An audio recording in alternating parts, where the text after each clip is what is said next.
मारलेले त्यांना शिक्षा द्या, कठोर शिक्षा द्यावा, फाशीचं सजा त्यांना द्यावा हे बोललं. हे आमचं लवकर न्याय करा.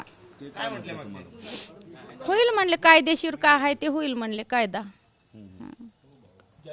कायद्याचं काम. हॉस्पिटलचा रिपोर्ट दिला होता, त्या हॉस्पिटलच्या रिपोर्टवर संशय आहे का तुमचा? पण हाय ना दादा, हाय संशय हाय. मारहाण करून माझ्या मुलाचा मर्डर केलाय. तो मर्डर केल्यानंतरच माझा मुलगा मरण पाहिलाय ना.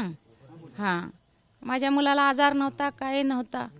माझ्या मुलाला 4 दिवस मारून मारून मारून मारून पार त्याचे हाडं मोडून मर्डर करून त्याचा जीव घेतला. संशय काय हायच. तुम्ही काय राहुल गांधींशी संवाद साधला, त्यांनी तुम्हाला काय विचारलं, तुम्ही काय उत्तर दिले, काय म्हटलं, काय झालं म्हणले, कसं काय झालं काय नाही सांगा. सांगितले मी, माझ्या मुलाला मारहाण केलं म्हणलं, जबरदस्त मारहाण करून माझ्या मुलाचा प्राण घेतले. आणि ज्या टायमाला माझा मुलगा मेला तेव्हा मला कळवले म्हणलं. 5 दिवस त्यांनी कळविल नाहीत आधी माझा मुलगा जिवंत असताना. ज्या टायमाला माझा मुलगा मेला तेव्हा त्यांना माझा नंबर भेटला आणि कॉल केला. या म्हणले तुमचा सोमनाथ मुलगा हे झाला म्हणले, मरण पाहिले, त्यांना येऊन बॉडी घेऊन जावं म्हणले. जे आहे ते सांगितले मी. त्यांनी काय आश्वासन दिलं तुम्हाला राहुल गांधी? आता आश्वासन काय नाही, जे होईल ते कायद्यानं होईल हे बोलले साहेब.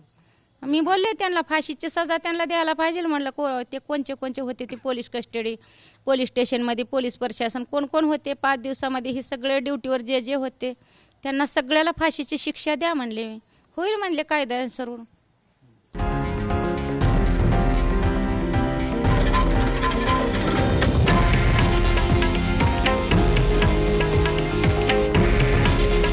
हे आहे देशातील नंबर 1 न्यूज नेटवर्क आणि आपण पाहत आहात TV9 मराठी.